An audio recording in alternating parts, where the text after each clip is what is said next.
Se intitula la conferencia La formación inicial de jueces y magistrados en Colombia. Queda como moderador en uso de la palabra el doctor Víctor Rojas Amandi. Adelante, doctor. Buenas tardes a todos ustedes. Ahora me toca estar del otro lado de la mesa. Vamos a presentar a nuestra invitada internacional estrella para esta tarde, quien es la doctora Mari Lucero Novoa Moreno, titular de la Escuela Judicial de Colombia. En Colombia, como no es un país federal, es un país central, hay una única escuela judicial. Ya nos estará la doctora Novoa explicando todos los detalles de cómo funciona la escuela y sobre todo cómo es esta formación inicial de todos los funcionarios judiciales en Colombia. Antes de cederle el uso de la palabra a la doctora Mari Lucero Novoa Moreno, les voy a leer una muy breve síntesis curricular para que conozcamos pues, el perfil, la calidad de nuestra expositora en este momento. La doctora Mari Lucero Novoa Moreno es abogada y magíster en Teoría Jurídica y Filosofía del Derecho por la Universidad Libre de Colombia. Especialista en Derecho Administrativo por la Universidad Externado de Colombia. Especialista en Derecho Penal por la Universidad Simón Bolívar de Barranquilla y doctoranda en Derecho por la Universidad de Buenos Aires. En el ámbito profesional ha ocupado diferentes cargos de dirección en la Administración Pública de la República de Colombia. Se ha desempeñado como magistrada del Consejo Seccional de la Judicatura, Sala Disciplinaria, en los departamentos del Atlántico y de Risaralda.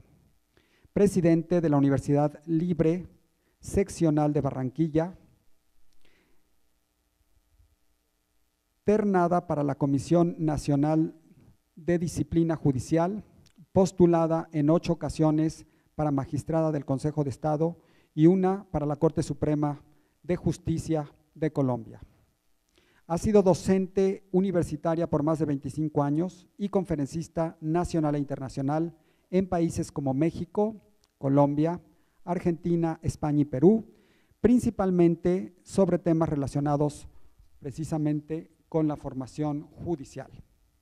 Es autora de distintos artículos científicos, entre los que destacan El juez literario y el juicio de Nuremberg, Richard Rorty y la visión pragmática de los derechos humanos, así como los escritos de opinión pública, imaginarios y conceptos en el proceso de construcción democrática en Colombia, publicados en la Revista de Filosofía de la Universidad Libre de Colombia en las ediciones de 2013, 2015 y 2019 respectivamente.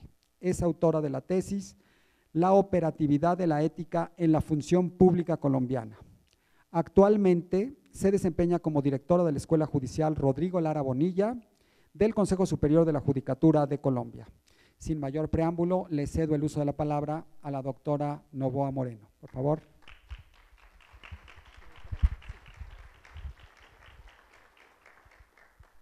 Muchísimas gracias, querido y apreciado doctor Rojas Amandi, por la deferencia que tuvo usted a bien en hacerme esta invitación para participar en este muy importante encuentro nacional de escuelas judiciales, de educación judicial, como motor fundamental, como le decía en el día de ayer, del progreso, del desarrollo y de la paz de nuestros países.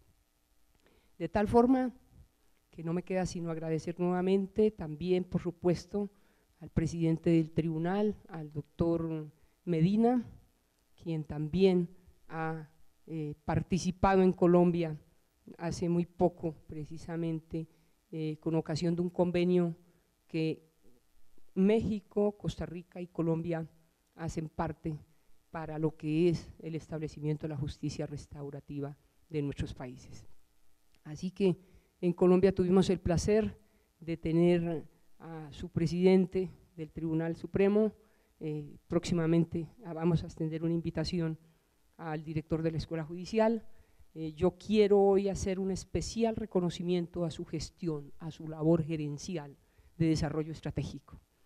Cuando yo vine la primera vez, justo con ocasión del convenio con la Unión Europea para la Justicia Restaurativa entre estos 3 países hermanos, tuve la oportunidad de gratamente impresionarme del desarrollo de la estructura tecnológica y física que tiene esta escuela judicial.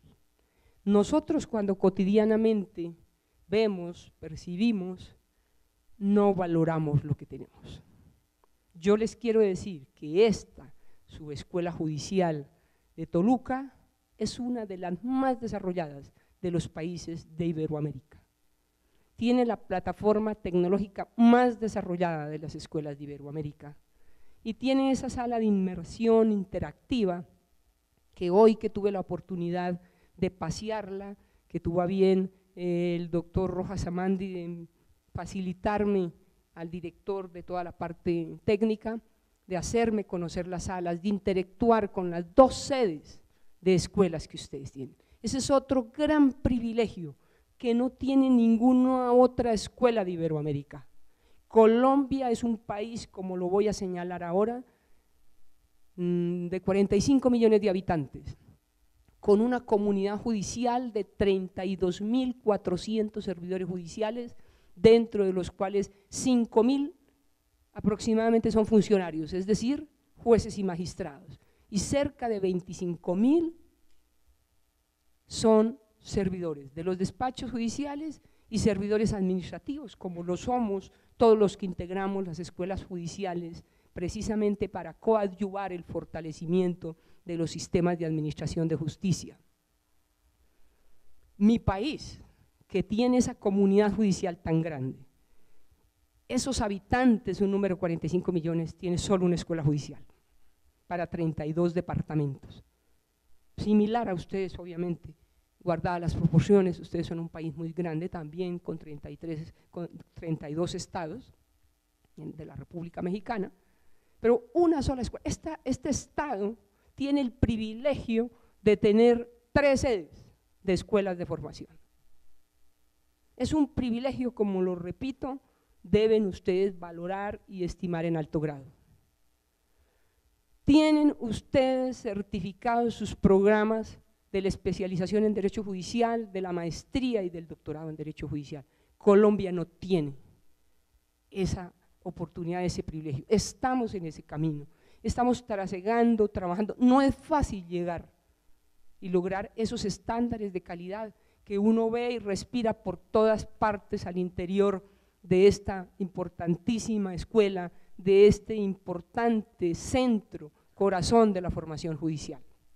Así que quiero felicitarlo a usted, querido director de la escuela, doctor Rojas Amandi, por la gestión que usted le ha impreso a esta formación judicial, especialmente en el desarrollo tecnológico y, por supuesto, en el desarrollo de la formación por competencias y el avance tan significativo que han tenido frente a otros países de la región. Posteriormente, quiero conversar, preparé una exposición que con algunas diapositivas para cambiar un poco la metodología de estos días, se las voy a entregar a ustedes si les puede ser útil en algo. No creo que va a haber mucho tiempo para preguntas, pero estaré dispuesta cuando ustedes lo tengan a bien a resolverlas hoy mismo o, si fuere posible, posteriormente. Nuevamente, mi querido doctor, mi gratitud por siempre, muy amable. Como les decía a ustedes, tiene 45 millones de habitantes y una población indígena que quiero resaltar porque nuestros países tienen una buena proporción de población indígena en decadencia cada vez, porque no han tenido los gobiernos de turno el cuidado de la preservación de nuestras etnias indígenas, de nuestra cultura ancestral de la cual venimos. En 1852 la población indígena de nuestro territorio era del 17,8%, mientras que actualmente solo es apenas del 3,4%. Actualmente tenemos 103 etnias y 65 lenguas indígenas. en un territorio que tiene 1.141.000 kilómetros cuadrados de extensión, integrado por 32 departamentos, como ustedes lo pueden apreciar en la diapositiva. El Estado colombiano, la estructura de nuestro Estado colombiano, conformado, como lo decía el doctor Víctor Manuel, en una república unitaria, de alguna manera con centralización administrativa y también, por supuesto, descentralización y desconcentración de alguna de sus funciones. Están las tres ramas del poder público. Como sabemos, Colombia es una república, fruto de los principios orientadores de la Revolución Francesa, con división, independencia de poderes públicos, y están los tres poderes más importantes de un Estado social de derecho, como son la rama legislativa, la rama ejecutiva y la rama judicial. Yo me voy a detener en la que nos interesa, que es, por supuesto, la rama judicial colombiana. Como ustedes ven, el organigrama, esa estructura de la rama judicial colombiana, pues tiene sus complejidades, como todas las estructuras del poder judicial en los países de la región. Tenemos en Colombia 4 altas cortes, después de la Constitución de 1991. En primer lugar, la jurisdicción constitucional está regentada por la Corte Constitucional Colombiana, que le corresponde, es la guardiana de la Constitución colombiana y de toda la normativa que expide el Congreso de la República y el presidente cuando tiene esas delegaciones, esas funciones de también sacar decretos, leyes. La jurisdicción ordinaria, representada por la Corte Suprema de Justicia en sus 3 salas, Sala de Casación Civil, Sala de Casación Laboral y Sala de Casación Penal, integrada por 23 magistrados con un periodo constitucional cada uno de 8 años improrrogables. El Consejo de Estado, alto tribunal de lo contencioso administrativo, el encargado de dirimir todos los conflictos que se presentan entre los particulares y las instituciones del Estado.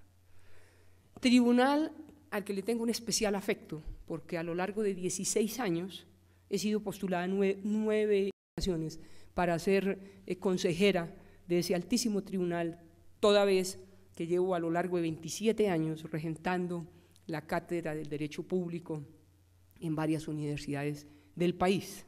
La escuela a la que estoy comprometida, entregándole toda mi voluntad, toda mi gestión, pues me ha abstraído un poco de esa pasión, de ese apostolado que es la docencia, porque todos sabemos que esa labor, la más noble de todas, que es la enseñanza, es un verdadero apostolado.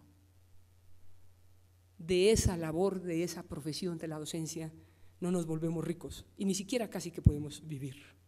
Es una pasión, una labor que hacemos al margen de nuestras otras actividades laborales, y aquí hay que decirlo, que la red de formadores, los docentes, los profesores en el proceso de formación judicial, pues son precisamente nuestros magistrados y jueces con esas capacidades, con esas dotes del proceso de enseñanza-aprendizaje, y que generalmente son los profesores de las más importantes universidades en todas las ciudades de nuestros países. El Consejo Superior de la Judicatura. El Consejo Superior de la Judicatura, que es el que a continuación me voy a referir, porque este es el órgano de gobierno y de administración de la rama judicial de Colombia. Y creo que aquí, en el Estado de México, capital Toluca, también hay un órgano de gobierno y de administración de la rama judicial, del Poder Judicial. Está conformado por un presidente que tiene un periodo, estos también tienen su periodo de 8 años, un periodo constitucional que es improrrogable, pero cada presidente se turna y le corresponde un año al ejercicio de su presidencia. Este año es el doctor Max Alejandro Flores, muchos de ustedes, algunos lo conocen, que con ocasión de nuestra visita en el 2017 para justo la ejecución del convenio con la Unión Europea sobre la justicia restaurativa, tuvimos la oportunidad de venir aquí junto con otro magistrado que hace parte del Consejo Superior de la Judicatura, el doctor Agustín Suárez, que aproximadamente en 2 meses cumple su periodo constitucional. Ese Consejo Superior de la Judicatura tiene 8 unidades. Una de ellas es la Escuela Judicial Rodrigo Lara Bonilla, y como ellos mismos lo manifiestan los consejeros de la Judicatura, suelen decir que la Escuela Judicial es la joya de la corona del Consejo Superior. Entre otros porque la Escuela Judicial colombiana es un referente en la red iberoamericana de escuelas judiciales. Como les mencionaba ayer, hace parte de su junta directiva y participa de manera activa en 2 ejes fundamentales. Uno, el eje de calidad, y el otro, el de ética. Y aquí quiero hoy, de manera muy humilde, ofrecerles toda una connotación material, cognoscitiva de lo que es el eje de calidad. Y el año pasado, la Escuela Judicial de Colombia contrató una consultora experta en el tema para asesorar a todas las escuelas judiciales de la región en el tema de calidad, con el fin de que las escuelas judiciales se certifiquen en la norma de calidad de la escuela judicial. Y ahí hoy quiero dejarle esa bandera y esa responsabilidad al doctor Víctor Manuel Rojas Amandi. Yo le voy a enviar todos los formatos, todos los contenidos, con el fin de que esta escuela se pueda certificar y pueda ser pionera en la certificación, en la norma de calidad de la red iberoamericana de escuelas judiciales, en la norma de calidad que existe hoy, y que justo Colombia, con ocasión de esa consultoría el año anterior, pagó para que actualizara esa norma que va a ser puesta a consideración en noviembre de este año, donde se realiza la asamblea que se hace cada 2 años, que tendrá lugar en Brasil, donde se va a elegir nueva junta directiva, y esa es una oportunidad para que México allí esté presente y pueda volver al seno de la junta directiva a la que perteneció hace algún tiempo.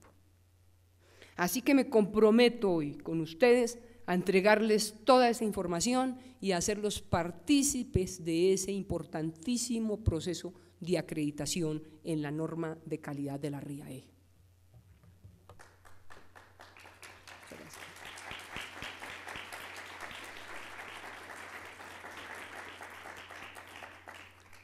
Quiero mencionar esa Dirección Ejecutiva de Administración Judicial,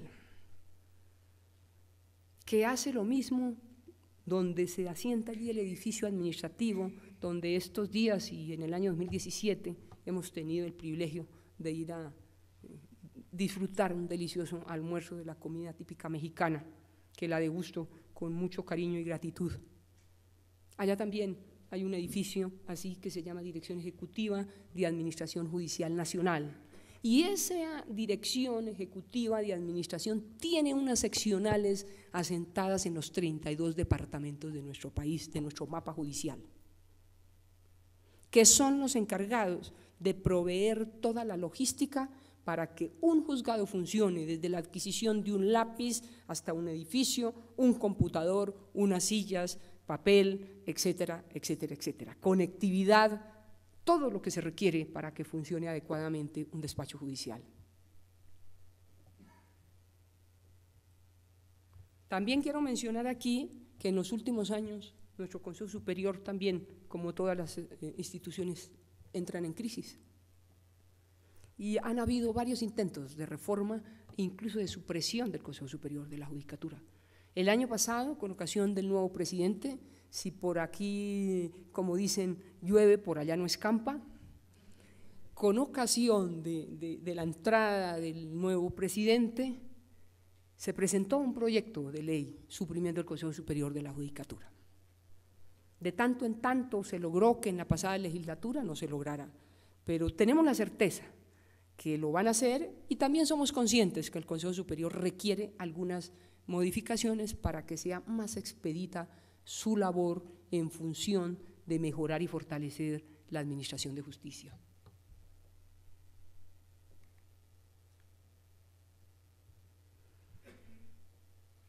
Escuela Judicial Rodrigo Lara Bonilla, como ustedes lo saben, es el centro de formación de la construcción del conocimiento para nuestros jueces, juezas, magistrados, magistradas, servidores y servidoras judiciales. Quiero decir que el proceso más importante de formación de un Estado social de derecho es el proceso de formación judicial. Como lo decía el día de ayer, contribuyen mucho las facultades de derecho, claro, en la formación y titulación de los abogados, pero las facultades de derecho no forman ni titulan jueces de la República. Esa potestad, esa labor, esa gestión está dada de manera exclusiva a las escuelas judiciales o centros de formación judicial al interior de los poderes judiciales.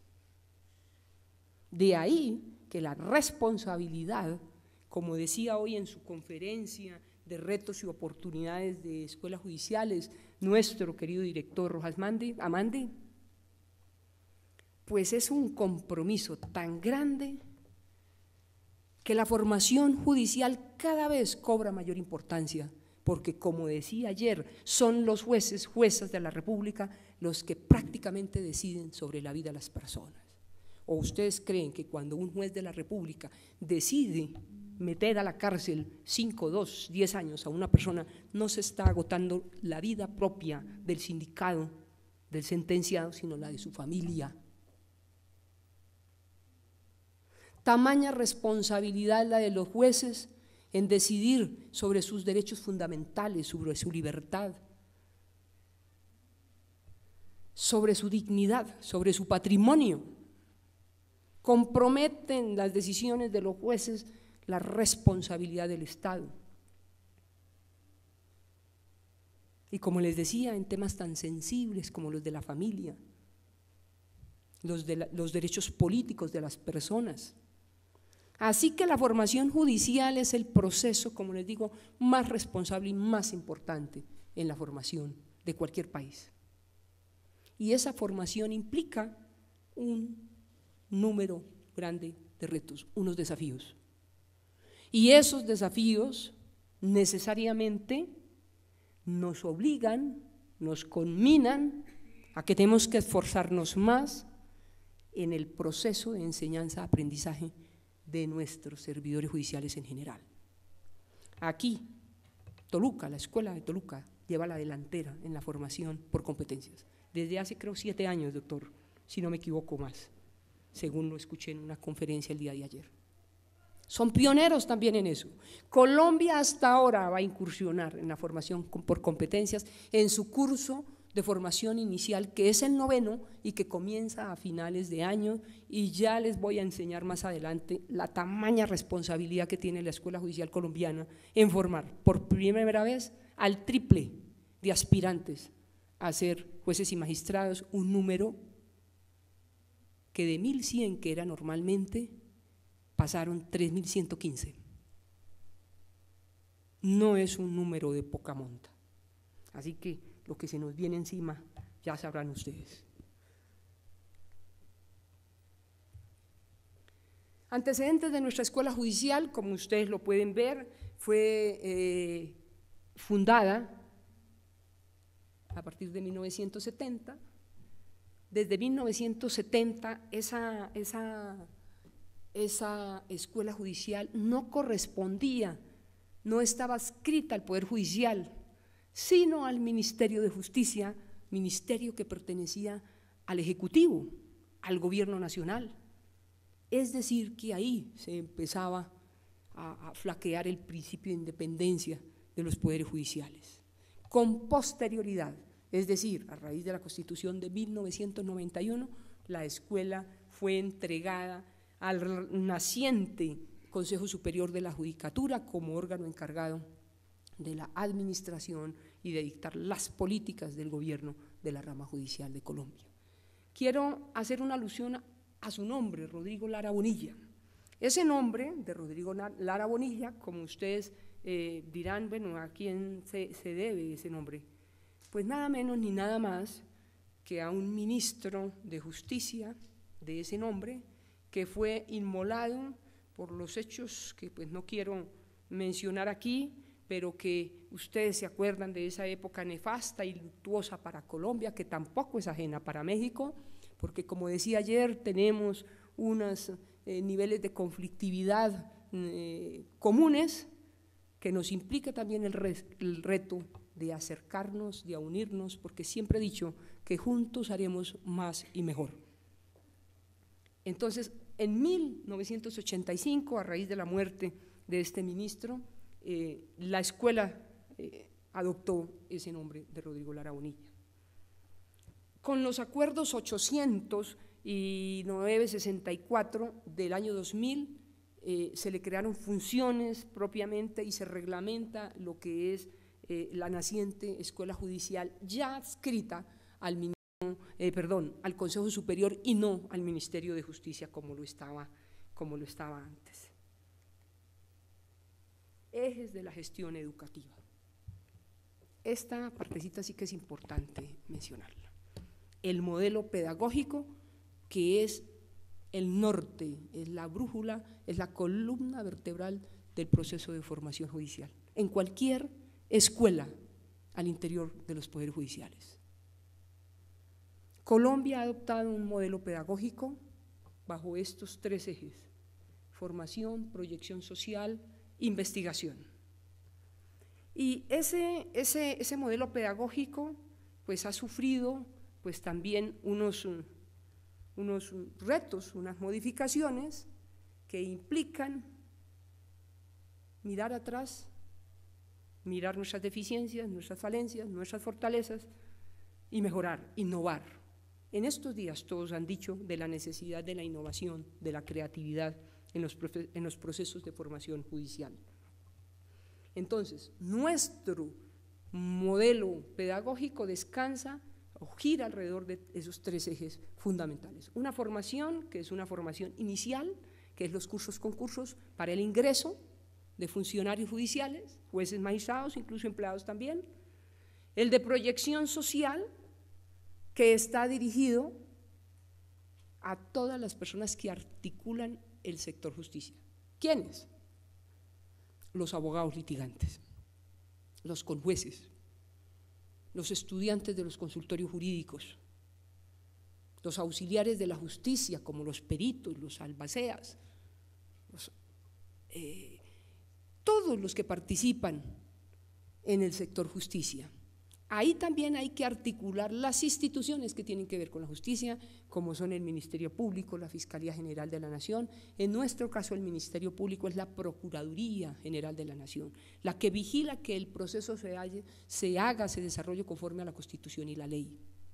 La Defensoría Pública, cuando las personas allá no tienen recursos para que los represente un abogado, pues esa labor la asume la Defensoría del Pueblo, que es otra institución que necesariamente articula el sector justicia. Y una muy, muy importante es la Fiscalía General de la Nación. Fiscalía General de la Nación que no hace parte del engranaje de la estructura de la rama judicial, porque tiene autonomía administrativa, patrimonio propio, y a pesar de que hace parte de la Comisión Interinstitucional de la Justicia, que está integrada por los presidentes de todas las altas cortes, pues también es cierto que ahí tiene un asiento el fiscal, pero no tiene mucho que hacer ahí. El plan de formación de la escuela judicial por ley estatutaria tiene una aprobación, tiene un concepto por parte de la Comisión Interinstitucional. Generalmente el fiscal no va, porque dice, bueno, ¿yo qué tengo que ver con el plan de formación de la escuela judicial si hay independencia presupuestal, administrativa? Entonces realmente ese asiento es como ahí más o menos inane, puesto que el fiscal general sí hace parte del Comité de Política Criminal, que es otra cosa muy distinta y por supuesto que es muy, muy importante.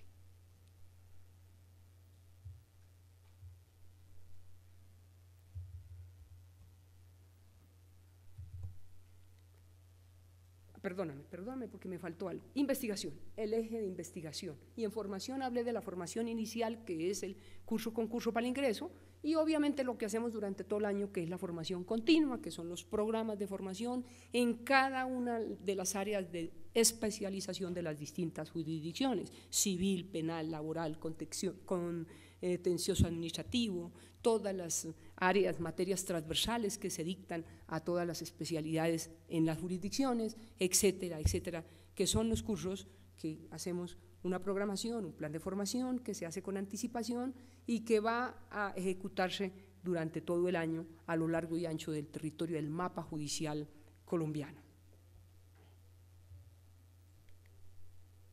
Modelo pedagógico, como ustedes ven, tiene este enfoque importantísimo, un enfoque que aquí vale la pena hacer un poquito de memoria. A principios del siglo XX predominó el enfoque, como ustedes lo saben, conductista, en donde la figura central era el profesor como máxima autoridad del conocimiento, y se concebía al alumno como el receptor meramente del conocimiento, como una tabula rasa que el profesor la iba llenando con caracteres, y por eso esa palabra de alumno ya está desueta, inoperante hoy día, porque si hacemos memoria un poquito, esa palabra del latín, a, que quiere decir sin, lumnos, que quiere decir luz, sin luz, y entonces se decía que el profesor, el sabio, el sabelotodo, llenaba de conocimiento al alumno.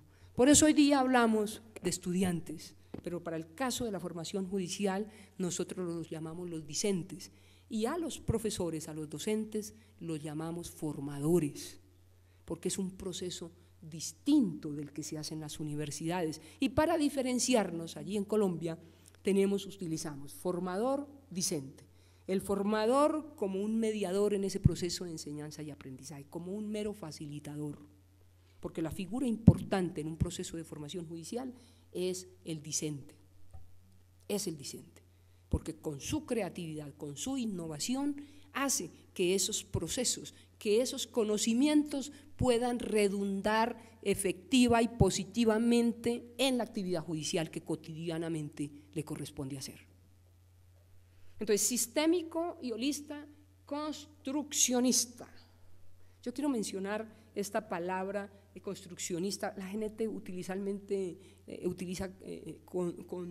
constructivista y se difiere un poco porque ese término de constructivista fue como acuñado para todos los términos de la medicina, y en la química y en la física se usa mucho más ese término, y entonces de ese modelo conductista pasamos más o menos en la década de los 50 a un modelo cognitivista, el conocimiento como dominio de todos los saberes, para pasar a este construccionista, que es el enfoque pedagógico de nuestro modelo de enseñanza y aprendizaje, y donde el discente es el motor fundamental en el proceso de la formación, y como les decía, el formador es simplemente un mediador, un facilitador entre ese proceso y los conocimientos y toda la interactividad del discente, para acuñar y afianzar y poner en práctica esos conocimientos dentro de la formación que cotidianamente brindamos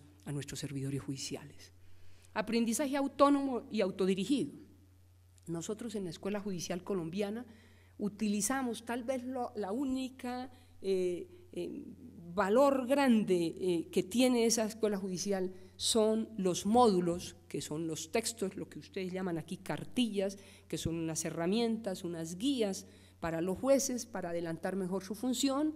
Tiene una metodología, nosotros tenemos un manual que se llama el Manual de los Autores, y cuando los formadores, que generalmente son profesores de universidades y que muchas veces escriben buenos documentos, buenos libros, buenas teorías del derecho, quieren hacer un texto, un módulo que lo llamamos en la Escuela Judicial Rodrigo Lara Bonilla, pues ese módulo también tiene una metodología y que precisamente es para la formación autodirigida. Esta es una herramienta, se le entrega al discente, y el discente es el que desarrolla los contenidos temáticos de ese módulo de autoformación. Y por eso llamamos autónomo, porque es independiente. Aquí ya no estamos en el primer modelo conductista, donde voy a recordar esa vieja frase, que muchos aquí, la gran mayoría son jóvenes, pero a mí en mi época me tocó ese modelo de enseñanza, ese modelo pedagógico, donde se decía que la letra con sangre entra, y nos atiborraban de conocimientos y de una enseñanza absolutamente memorística. Como les digo, eso cambió de manera considerable hoy, ya no se utiliza, eso es obsoleto totalmente. Hay que poner a intelectuar a los discentes para que creen conocimiento, y por eso es que nosotros utilizamos este enfoque pedagógico constructivista.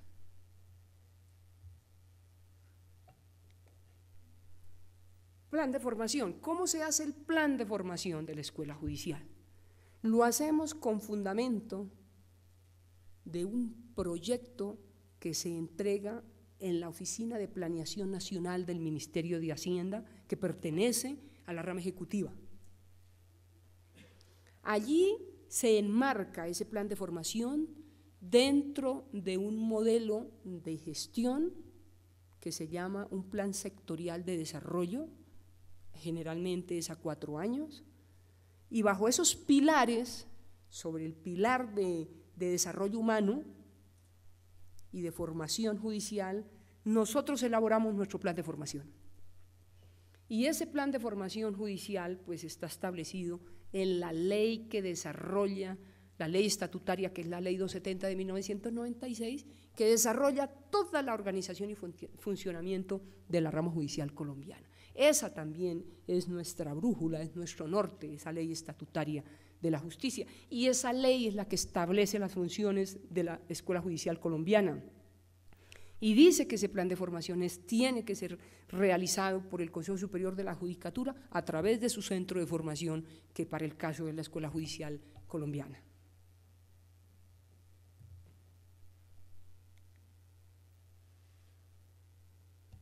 Vamos a mirar los pasos de cómo se construye el plan de formación en Colombia. Tiene 3 importantísimos pasos. Una, identificación de necesidades. En esa primera corresponde a un diagnóstico, y la escuela para ello ha generado una herramienta tecnológica en línea, elaboró un formulario para que a lo largo y ancho de los distritos judiciales del país consignen, coloquen sus necesidades de formación conforme a sus núcleos problemáticos identificados, a los temas que consideran de mayor relevancia. Ustedes saben que Colombia es un país bañado por 2 océanos, es decir, que cada departamento, la cultura difiere diametralmente de otro. Por ejemplo, los departamentos costeros culturalmente son muy diferentes a los departamentos del interior de Colombia. Entonces eso hace que esas formas, que esas maneras en el aprendizaje también se adapten al nivel cultural de las personas, que siempre lo determina el clima.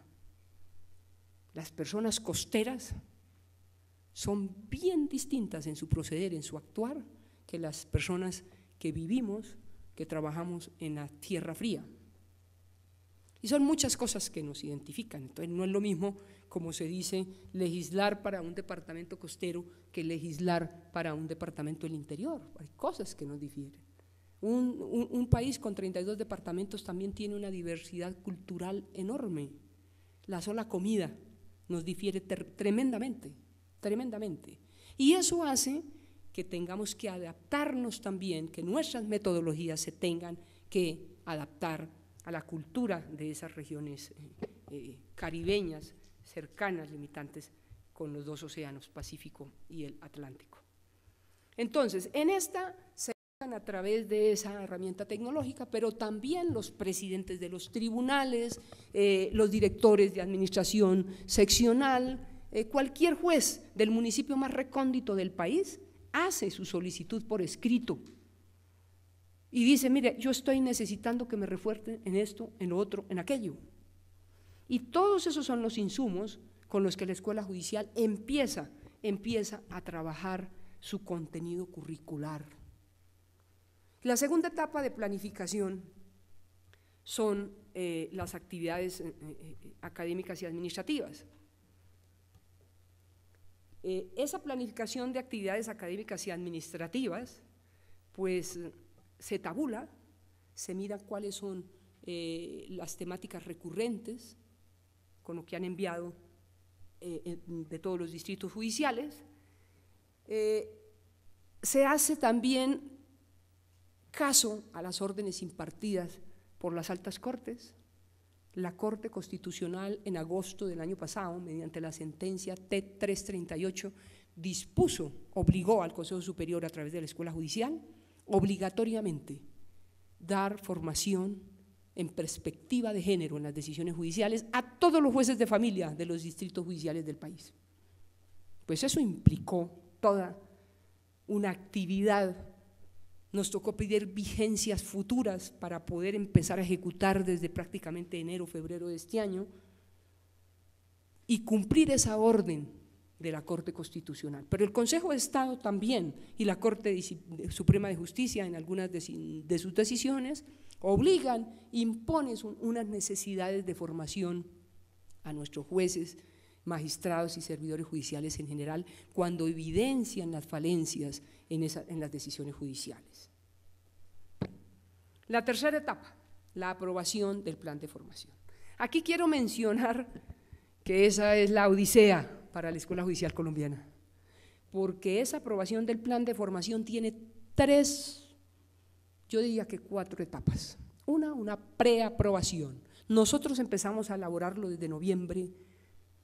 En diciembre por primera vez lo puse a consideración del Consejo Superior de la Judicatura. Ayer, hasta el día de ayer, estando yo aquí, se aprobó el plan de formación en Colombia, terminando casi los primeros 4 meses. Ustedes dirán, ¿pero cómo?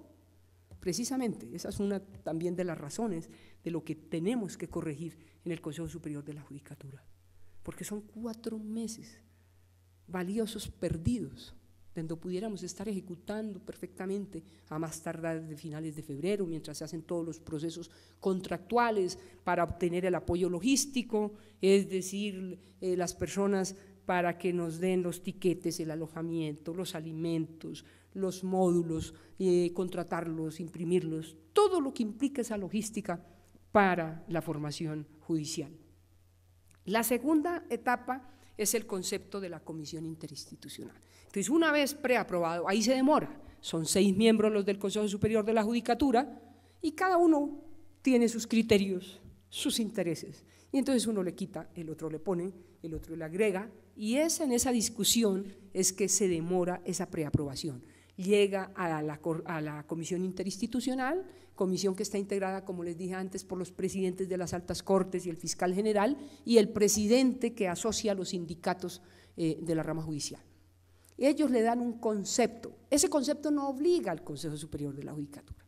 Y por primera vez les quiero comentar que ese concepto fue a 2 sesiones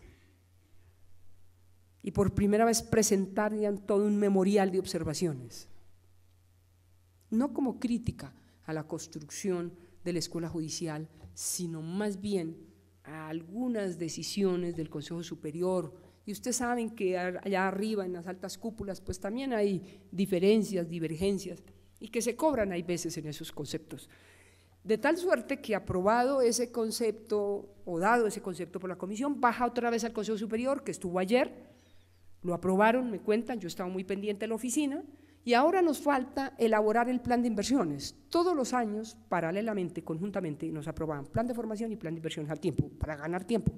Pues este presidente nos dijo que no, que él quería primero aprobar el plan de formación y que agendáramos para otra sesión el plan de inversiones, que es la articulación de las actividades de formación con los recursos, la cuota de inversión que nos dan, cómo se desagrega en cada uno de los componentes de formación, es decir, en cada una de las temáticas, la población a la que va dirigida, los costos a esa población, si es necesario trasladarlos a la capital de un distrito judicial, los tiquetes aéreos, la alimentación, el alojamiento, etcétera. Son una cantidad de cosas de logística que muchas veces los servidores judiciales no son conscientes de todo lo que hay detrás de la organización de un evento, por ejemplo, como este que nos congrega hoy aquí.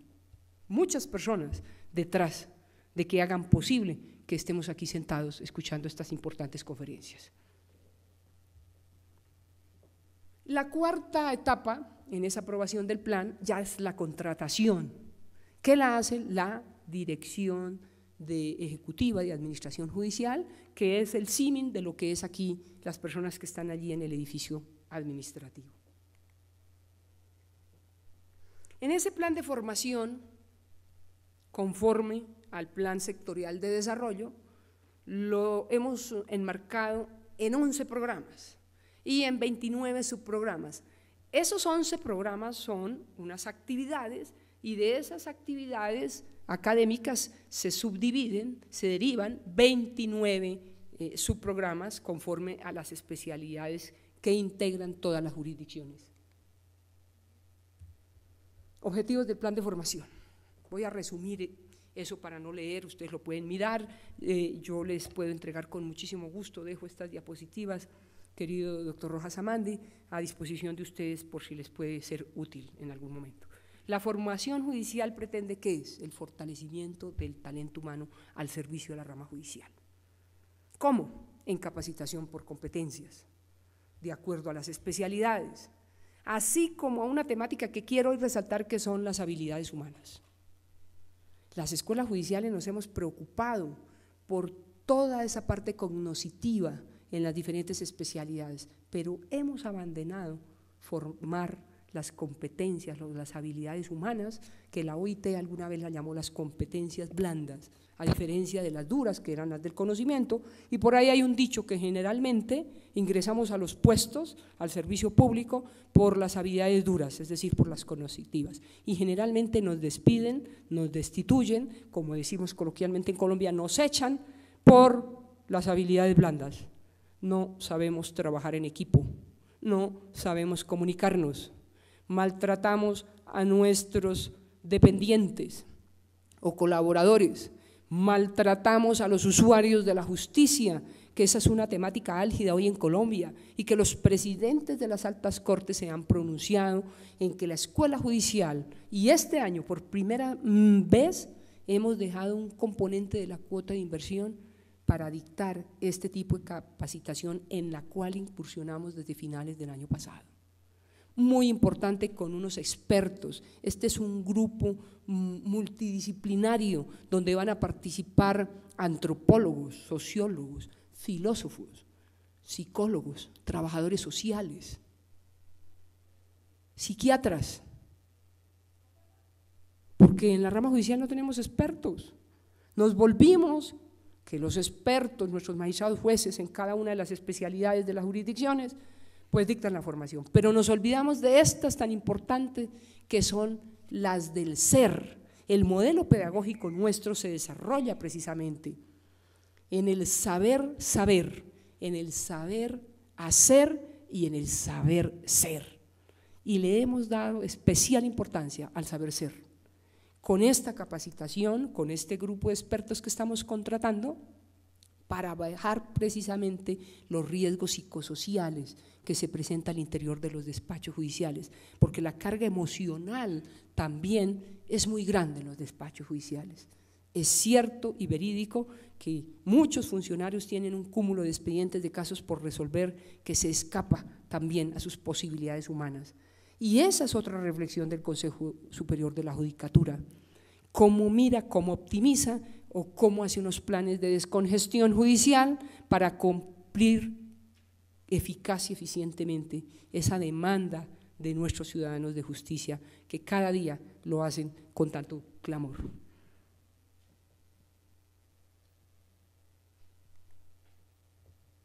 Mediaciones pedagógicas. ¿Cuáles son las mediaciones pedagógicas que utilizamos en ese proceso importantísimo de formación judicial? Como ustedes las ven ahí, unos cursos presenciales que tienen una duración aproximadamente entre 5 y 24 horas, es decir, 1, 2, incluso 3 días, unos conversatorios que son lo que comúnmente en Colombia llamamos encuentros nacionales. Es muy parecido a lo que estamos haciendo hoy, un encuentro nacional de escuelas judiciales. Y entonces cada jurisdicción se ve con sus jueces, con sus magistrados, es un espacio también para encontrarse personalmente, para dialogar de las diferentes dificultades que tienen, y pues es distinto a expresar las dificultades virtualmente que hacerlo personalmente. Entonces esto se hace, se organiza, esos eventos generalmente duran 3 días y pues también, ¿por qué no decirlo? Es también un tipo como de encuentro social donde presentan las muestras folclóricas, musicales de cada región y generalmente se hace en la capital o en la ciudad de donde es oriundo el presidente de cada una de las cortes y de cada turno.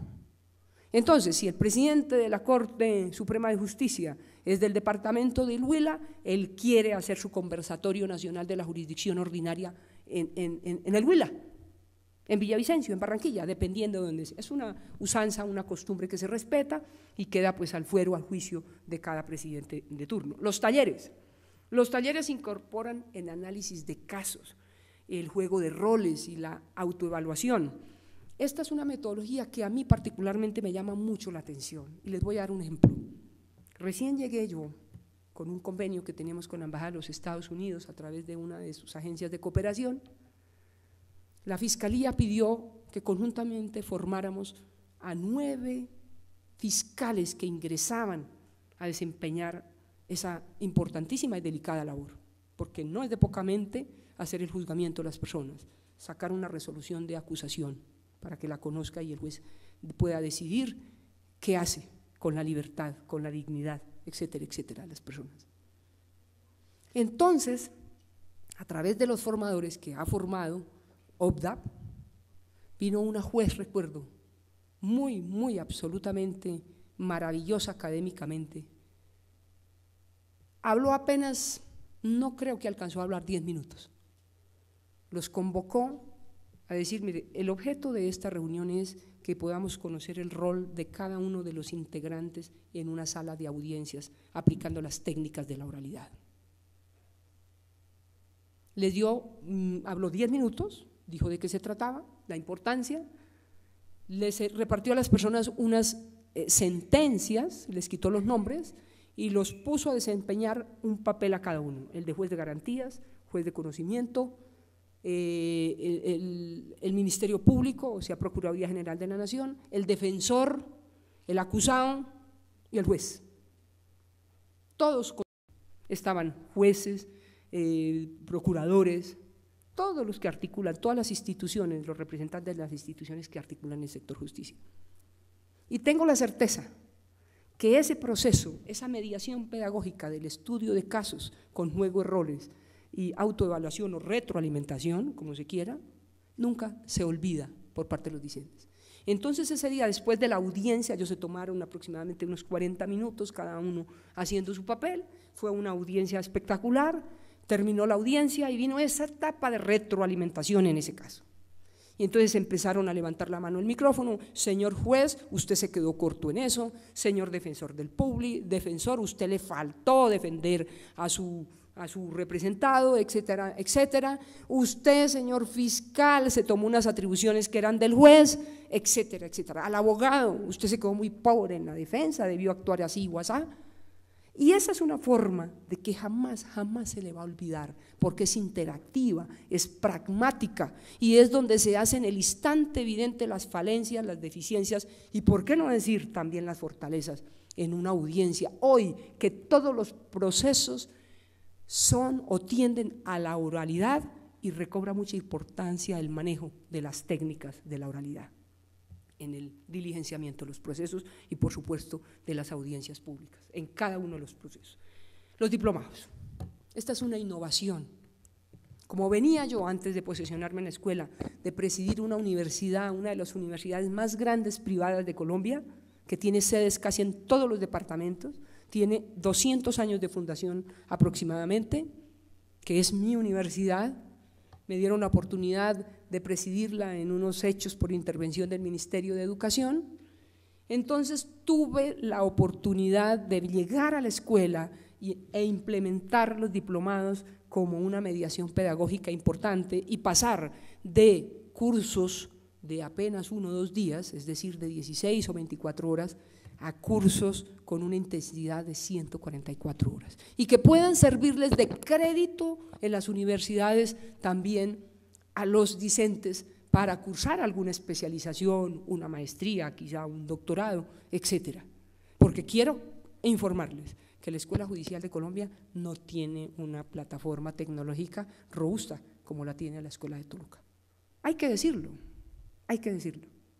Y por eso, en la mañana de hoy tuve el privilegio que el doctor Víctor Manuel me diera la persona que tiene todo el conocimiento y el bagaje en mostrarme esa maravilla de la cual cada vez me sorprendo gratamente y que es un referente, como lo repito y no me cansaré, para las escuelas de Iberoamérica. Entonces, esos diplomados, ¿qué van a pretender? Más adelante hay una diapositiva, las voy a pasar rápido porque no sé cómo voy de tiempo, querido doctor. Los foros virtuales, las pasantías, los cursos semipresenciales, ahí utilizamos pues toda esta modalidad virtual, B-Learning o e-Learning. Estamos pensando que ese 9º curso concurso, donde tenemos el reto de formar a 3.115 aspirantes a ser jueces y magistrados de la República, hacerlo el 80% virtual porque no tenemos la capacidad logística para hacer presenciales todas las mesas de trabajo de 3.115 personas. Proceso de formación. ¿Cómo es el proceso de formación en Colombia? Formación inicial, ya les expliqué, es para el ingreso de los que aspiran a ser jueces y magistrados o empleados de la rama judicial.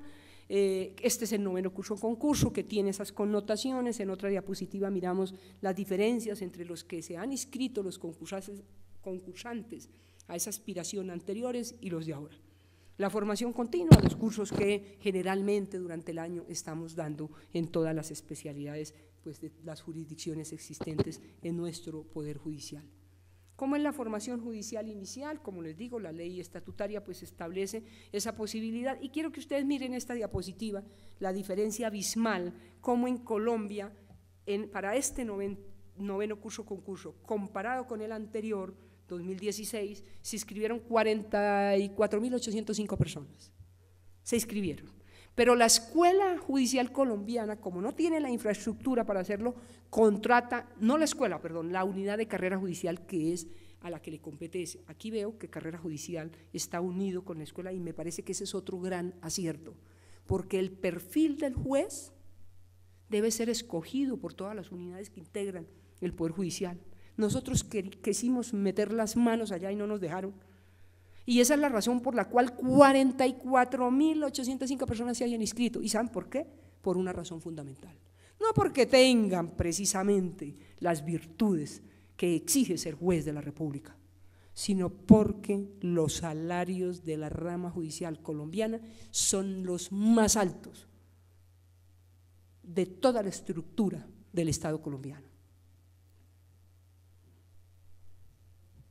Y no vayan a creer que si por aquí llueve, por allá no escampa. También hay vientos de bajarles el salario a los jueces de la República. También. De hecho, ya hubo una reforma tributaria en donde no se dijo como por aquí abiertamente lo quieren hacer, sino en una reforma tributaria muy disimuladita, nos pusieron a tributar casi una tercera o más, una cuarta parte del salario. Es una cosa desastrosa. En este momento la Corte Constitucional colombiana estudia una demanda de inconstitucionalidad por esa reforma tributaria en donde le metieron de una manera cínica y sucia y burda al bolsillo del salario de los jueces de la República. Eso no es un eximente para que digan que si se le baja el sueldo, pues entonces tendrán que buscar otras fuentes de ingreso, ¿no?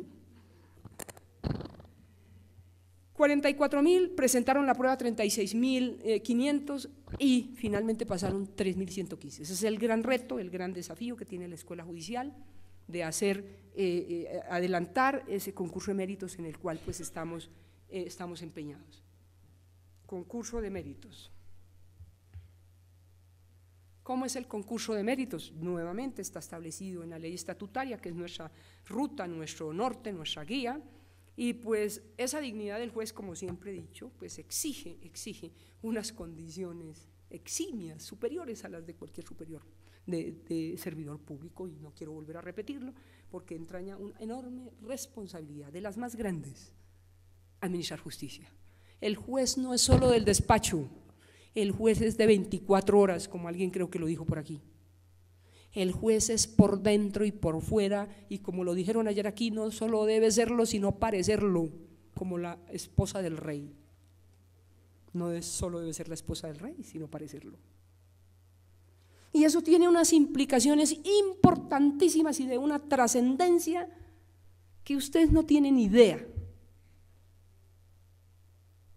de los efectos, de las consecuencias de una decisión judicial cuando no se toma con apego al ordenamiento jurídico. Y por eso quiero aquí hablar. Ayer repartieron una revista y olvidé, si está aquí esa magistrada, le pido que me perdone, porque olvidé anotar su nombre. Anoche cuando llegué, en esa revista que nos repartieron ayer, esa magistrada, que sé que es de la segunda sala del Tribunal Superior de Justicia de Toluca, escribió un artículo e introdujo en su artículo una sentencia, una frase del gran filósofo Sócrates, ayer que hablaron de los filósofos, y que habla de las características del juez. Y según Sócrates, dice que una de las características indispensables del juez es escuchar cortésmente, respetar sabiamente, ponderar prudentemente. Y esta sí que es importante. Ahí está todo el test de proporcionalidad, de racionalidad del gran filósofo italiano Norberto Bobbio, que es una herramienta indispensable para todo juez que se precie de si acaso hacer un fallo justo. Y yo humildemente, con la innovación y la creatividad, quiero agregar dos fundamentales que cobran hoy muchísima vigencia. Ya estoy aquí dañando los micrófonos. La argumentación jurídica y la valoración probatoria. Tal vez la columna vertebral de una decisión judicial está ahí. Hay muchos jueces vanidosos. En Colombia hay jueces, en las altas cortes, que entre más larga y extensa sea la decisión judicial, es más probo el juez o el magistrado. Sentencias de 400, de 600 hojas. Alguien decía que las universidades, que las facultades de derechos eran las catedrales del eurocentrismo. Y hablaba con el doctor Rojas Amandi, que ha hecho altos estudios superiores en Alemania, y él como nadie conoce a esos grandes pensadores. Y hay uno, doctor, que me tocó muy duro en mi maestría precisamente de filosofía del derecho y teoría jurídica, muy duro entender, no sé si fue por el traductor, que es el señor Jürgen Habermas. Y ese señor decía que él escribía para sociedades postindustrializadas, es decir, que nosotros ni siquiera figurábamos en su radar. Y en todas las universidades nos hacen leer un libro que se llama, y que yo lo he denominado, Facticidad y ladrillez, porque no lo entiende casi nadie. Cuando yo hice esa maestría, ya fue entrada en años, y yo dije, se me olvidó aprender, tuve que volver a aprender, y pensé que ya mi capacidad se había muerto un poco, bastante.